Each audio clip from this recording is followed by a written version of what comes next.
Thought I'd try a different angle, just as an experiment for something different here. Okay.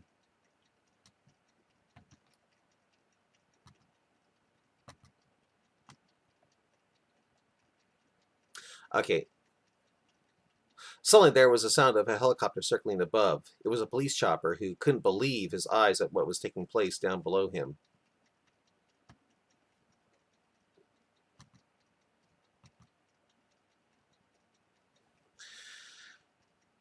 The fellow in the seat next to him was Muslim.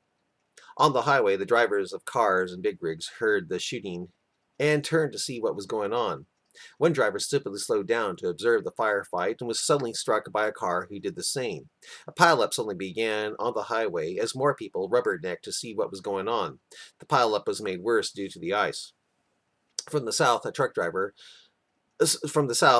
trucker driving a car tanker gas truck was looking at the sunrise over the snowy canyon. By the time he saw the pileup taking place in front of him, it was too late to take control.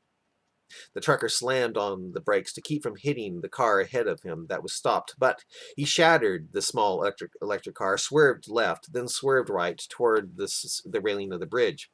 The truckers tried to turn left again, but the bridge was too icy.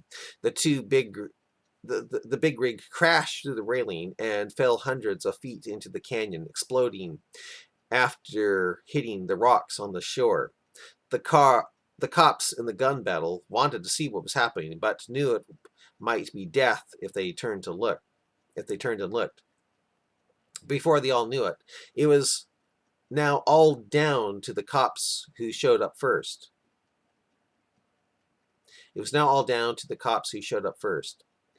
The one remaining Muslim cop. Oh, excuse me. Before they all knew it, it was now all down to the cop who showed up first and one remaining Muslim cop. Both were now hiding behind bullet-ridden cars. The Muslims in the van were now almost out of ammo.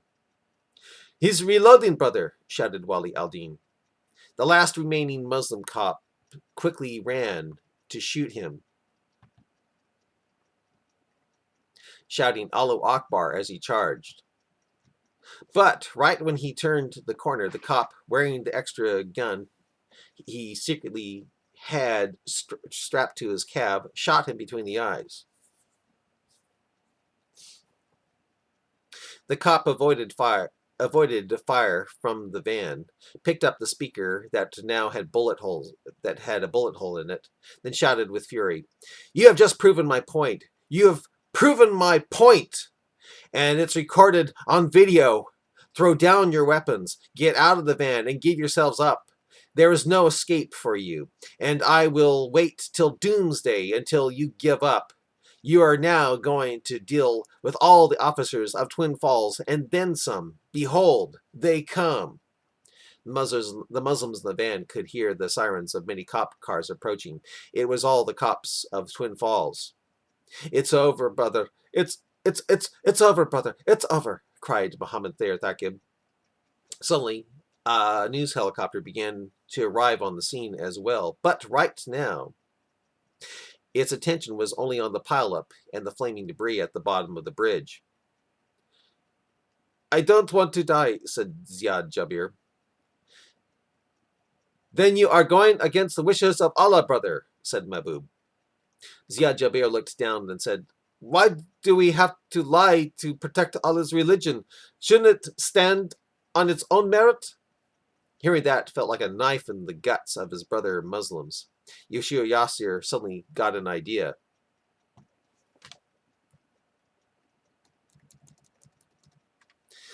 He started up the van.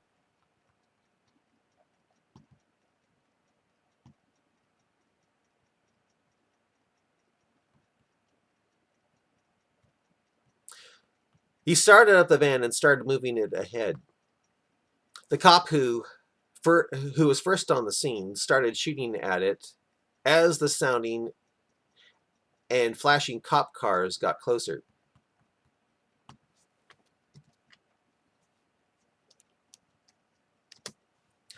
All of you, jump out on my orders and grab for a police car for possible martyrdom,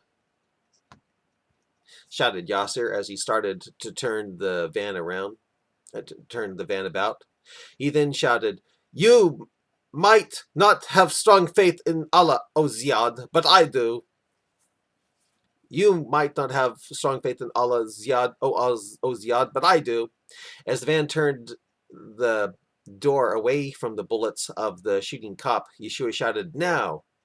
and shouted Allahu Akbar and shouted Allahu Akbar as they leaped from the side door as Yasir then floored the gas, sending the van roaring and sliding in the direction of the shooting cop. Allahu Akbar, shouted Yesua Yasir, driving the van with his might to the desperately shooting cop who was the first on the scene. He leaped out of the van, held up the detonation device, and pressed the button, rattling windows for miles around when the van exploded. When the cloud lifted, the shooting cop was nowhere to be seen. The Muslims, now in 2 cop cars, were shocked to see that Yesua Yasir had survived just by hitting the ground. He got up feeling shocked that he survived. His ears were ringing and hurting, but he survived. Alhamdulillah, he shouted with excitement and joy. No one can stop us.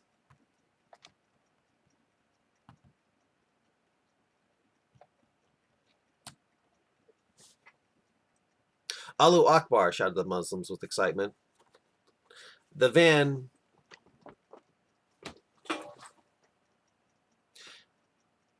had exploded 40 feet from Yesua Yasir, and Yasir had survived unscathed. The explosion of the van made the cop cars stop in their tracks. They started up again and started approaching the scene more cautiously. Mahbub turned to Ziyad and said with a smile on his face, "Are you sure you are in doubt about Allah now, brother?" Yeshua smiled a heavenly smile and said, "Bismillah. Bismillahir-Rahmanir-Rahim." He then walked confidently over to the police car Ziyad was sitting in and told the Mehboob to scoot over. "Move over, brother. I want the drive of glory into Jannah." Ziyad Jabir looked scared and said, "To where?" Yeshua Yasir started reciting the same words the Muslim trucker recited before blowing up the DOT. Muhammad Ziyad Hura Jabir started looking about in a panic. Suddenly, the cop car that was commandeered by Muhammad Thier Thaqib pulled up next to the cop car, now under the control of Yeshua Yasir. Wali al-Din rolled down the window and said, "It's a good day to die, brother. I can taste the heavenly fruit right now as I speak. Are you ready as we are to enter Jannah?" Yeshua Yasir stopped his recitation of Quran 9, 38, 39, and 111, saying, "I am, brother, and I think I can feel my penis becoming palm tree sized."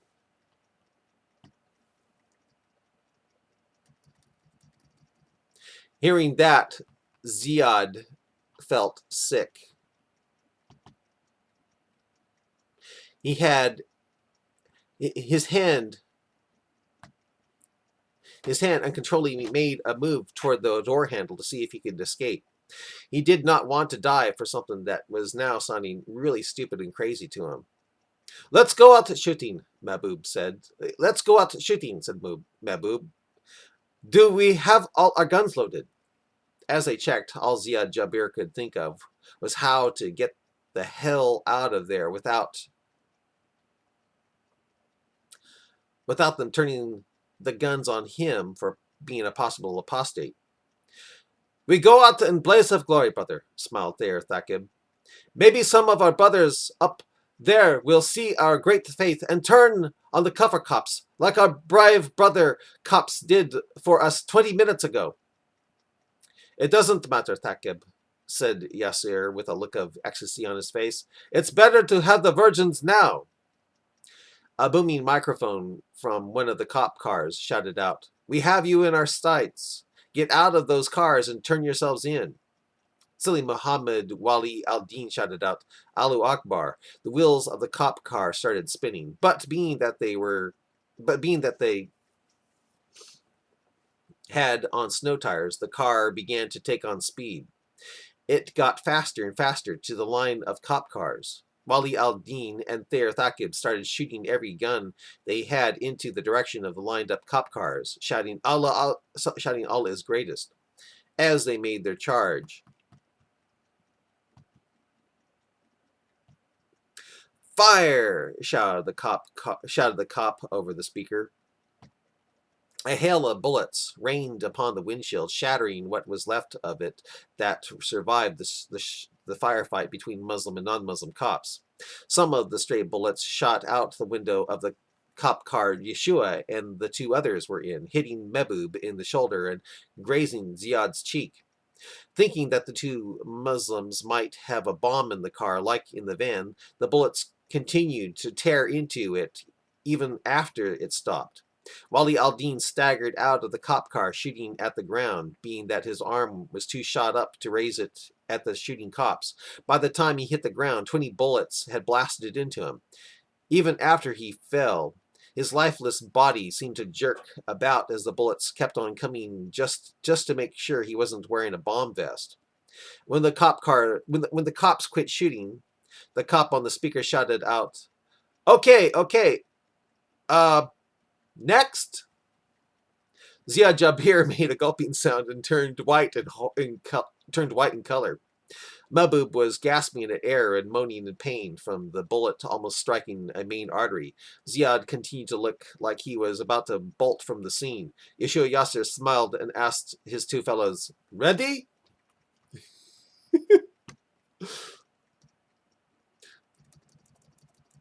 "Ready?" Mehboob gasped at the air.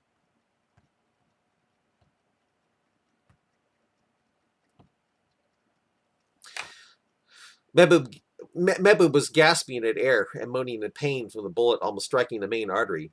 Yeah. Ready? Mehboob gasped out in pain.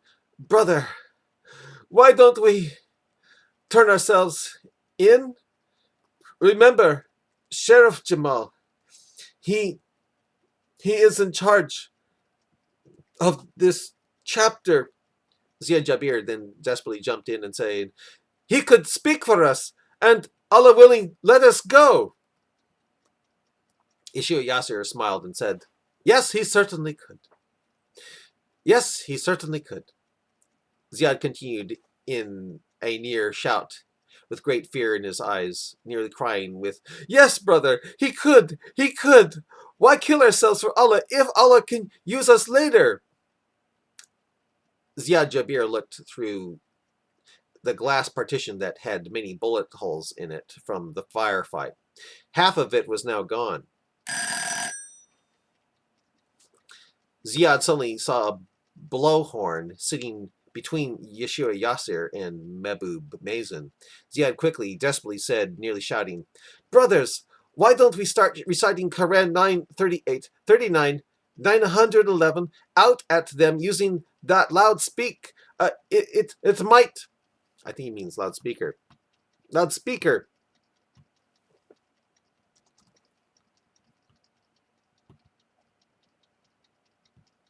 "It might make those brothers..."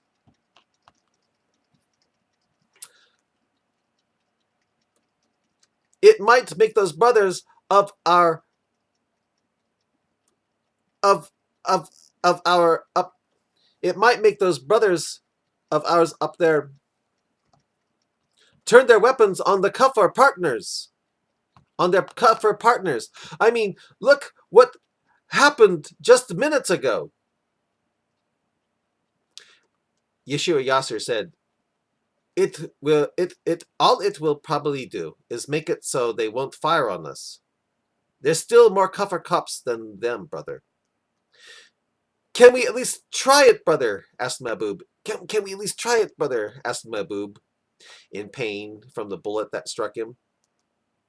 Yeshua quit smiling, turned to them, and said with disappointment in his voice, "Look here, brothers. What part of kill and be killed in the cause of Allah do you not understand?